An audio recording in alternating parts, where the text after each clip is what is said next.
El Arsenal es finalista de la UEFA Champions League, volviendo 20 años después, en aquella época perdiendo con el Barcelona esa final, y ahora, después de superar al Atlético de Madrid, vuelven a la gran cita por la Orejona. Y lo logran después de superar, como ya mencioné, 1-0 al conjunto colchonero. Y es momento de analizar algunos detalles que me parecieron interesantes del partido. Aquí vemos los 11, donde, por lo menos a nivel organizacional, con pelota, vimos a un Arsenal utilizando la misma estructura de partidos anteriores, con Rice y Lewis Skelly como doble pivote, con el inglés más veterano, digamos de esa manera, Declan Rice, siendo el que se movía un poco más retrasado, y un Lewis Skelly que se movía por delante, por detrás de esa primera línea de presión del Atlético de Madrid, aunque en muchos casos los veíamos intercambiando, White y Calafiori como laterales, Etze de 10, Saka, Trossard y arriba Gyökeres. Por el lado del Atlético de Madrid, Pubil, Lenormand, Hanco, Ruggeri, línea de 4, Llorente, Coque, doble pivote, Simeone, Lukman por las bandas, Griezmann y Julián en esa doble punta.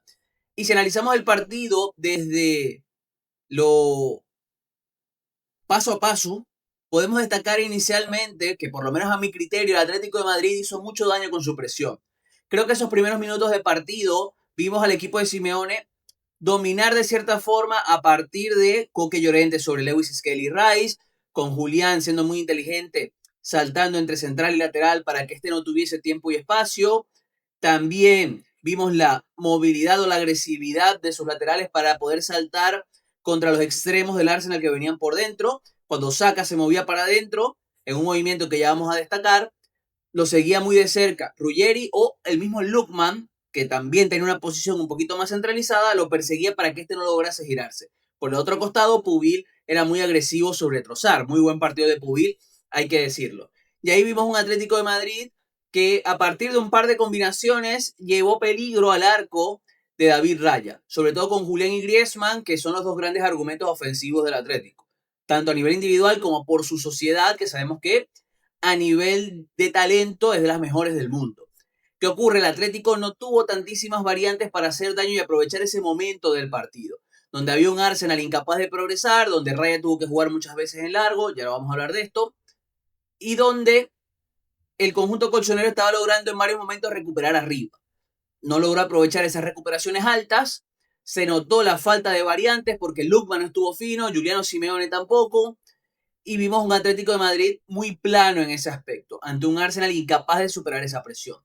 Fue avanzando el partido y nos imaginamos el escenario, o pasó el escenario que muchos esperaban. El Atlético de Madrid replegó un poquito más atrás en 5-4-1, imagen de Rucci, por Twitter, vayan a seguirlo, muy buena. Y el Arsenal comenzó a atacar con su estructura un poquito más clara, que ya la vimos en la captura. ¿Qué ocurre con esto?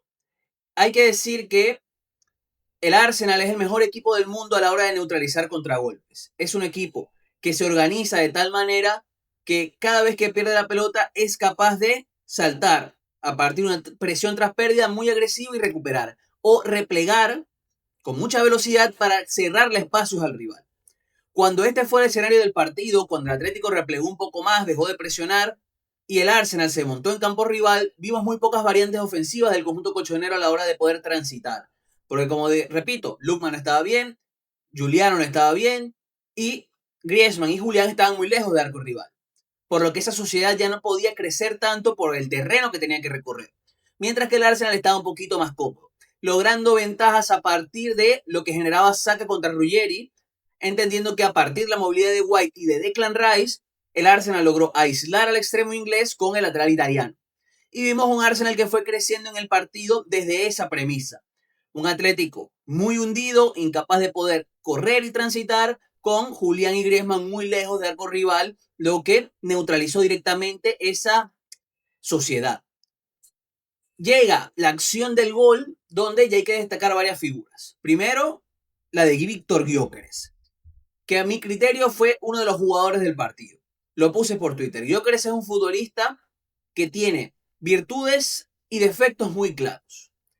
A partir de sus virtudes, ganó duelos, se impuso a los centrales del Atlético y generó ventajas.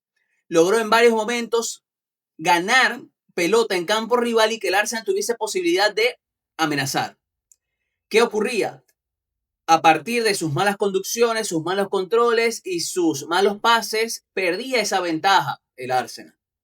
Pero Gyökeres estaba logrando, a partir de su juego de espaldas, a partir de su físico, de su capacidad de meter el cuerpo, de ganar esas pelotas después de que Raya despejaba, porque el Atlético estaba presionando muy bien arriba y el Arsenal no tenía variantes para salir desde atrás.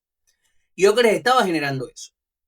¿Qué ocurre en la acción del gol? El Arsenal está atacando, Declan Rice hace un desmarque agresivo para poder fijar a Hanco, vemos el 5-4-1 del Atlético, Ben White toca para atrás para Saliba, que detecta el momento, no hay presión agresiva del Atlético de Madrid, Rice está con Hanco, Gyökeres está con Lenormand, Saliba filtra un pase sensacional al desmarque de Gyökeres a la espalda de Hanco, que estaba más pendiente de Declan Rice. Por lo que ahí el Arsenal pudo progresar. Gyökeres recibe, tira el centro, le cae a Trossard y Trossard define, rebote para Saka. Esta acción define un poco a Gyökeres. Muy buen desmarque para ganar la espalda, para poder amenazar, para romper un poco la dinámica del ataque más estacionado, pero su centro es para nadie. Mejor dicho, la pelota le llega a Trossard después de un mal despeje de la defensa del Atlético de Madrid. Pero independientemente de que Gyökeres tenga esos defectos individuales, a partir de sus virtudes individuales fue capaz de darle muchísimo al Arsenal en el partido. Fue un nombre propio del partido. Y hay que destacarlo como se merece. Ya llega el segundo tiempo y la realidad es que el punto de inflexión, directamente hay que decirlo, fue la salida de Julián y Griezmann. Julián, porque no podía terminar el partido, y Griezmann por decisión técnica, por lo menos eso parece. El Atlético tuvo un par de acciones al inicio bastante buenas a partir de esa sociedad. Simeone teniendo una oportunidad de peligro que termina fallando con un Gabriel marcándole, pero salen Julián y Griezmann y se muere el Atlético de Madrid. Entra Baena, entra Almada, que a mí Almada me parece un buen futbolista, pero ha rendido muy mal esta temporada. A mí Baena me deja bastante frío y el equipo dependió directamente de los centros a Zorla. Y ahí se impusieron Saliba y Gabriel. Dos defensas élite, posiblemente la mejor pareja de centrales del mundo, que es una de las razones por las que el Arsenal está donde está. Tiene la mejor pareja de centrales del mundo, que además en el contexto que plantea Arteta son hiperdiferenciales. Hiperdiferenciales. También hay que destacar otros nombres propios. Ya hablamos de Gyökeres. Ojo, se me olvidó mencionar este detalle.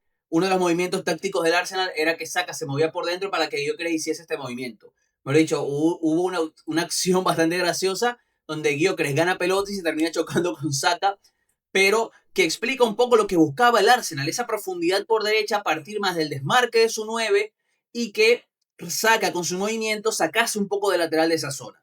Es decir, amenazar espalda del Atlético de Madrid a partir de los movimientos de su 9 y de su extremo.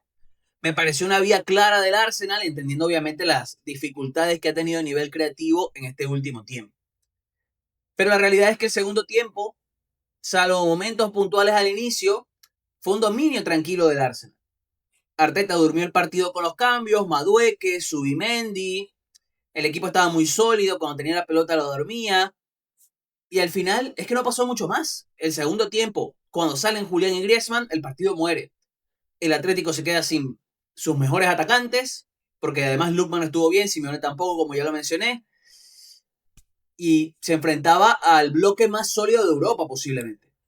A un equipo muy complicado de penetrar, porque a nivel ofensivo tiene las variantes para poder dormir partidos y a nivel defensivo tiene ganadores de duelos por todos lados. Y lastimosamente para el Atlético de Madrid, con esos cambios se queda sin opciones para poder ganar.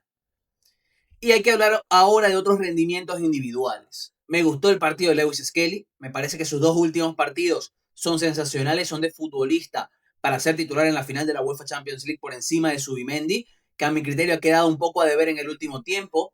Creo que la relación Lewis Skelly-Rice es muy potente para el Arsenal y, ojo, para la selección inglesa. Declan Rice también nuevamente, cuando el Arsenal no estaba teniendo vías para progresar, él comenzó a ganar un poco más de metros a partir de sus conducciones, a partir también de sus movimientos, de su amenaza con sus desmarques, y el Arsenal ahí se sintió un poco más cómodo. Declan Rice en una pieza capital dentro del equipo de Mikel Arteta. No me gustó tanto el partido de Etze, no me gustó tanto tampoco el partido de Calafiori. Trossard creo que tiene buenos detalles, pero tampoco es un partidazo de él, aunque, ojo, hay que decirlo, creo que no hay un punto muy bajo del Arsenal. Hay puntos muy bajos en el Atlético, pero creo que el Arsenal tuvo puntos estables. No hubo un mal partido de algún futbolista, por lo menos a mi criterio. Y eso también refleja un poco por qué termina llevándote el encuentro.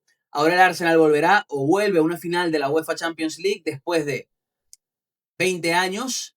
Y para cerrar el video, te recomiendo suscribirte al canal y darle a la campanita, comentar qué te pareció el partido, si crees que el Arsenal va a ganar la Champions y cuál crees que va a ser su rival. Tengo una reflexión y es que no me parece casualidad que en una época donde los defensores tienen menos condiciones defensivas y se prioriza otros rasgos como la salida de pelota, sea el Arsenal el finalista de la Champions con la mejor pareja de centrales del mundo y la mejor rotación defensiva del mundo, con futbolistas que destacan a la hora de defender y de ganar duelos. Porque no solamente son Gabriel y Saliba, sino también están Calafiori, Ben White, Mosquera, Timber, futbolistas hincapié, futbolistas que saben defender y que explican a la perfección lo que es el Arsenal. Ahora veremos qué ocurre en la final, donde se van a enfrentar a PSG o Bayern Múnich, pero tengo ganas de ver lo que puede ocurrir porque ambos rivales, más allá de que tengan a nivel táctico sus matices, creo que le pueden venir muy bien al Arsenal. Ya después lo analizaremos cuando conozcamos al rival y sepamos cuál es la gran final de la UEFA Champions League.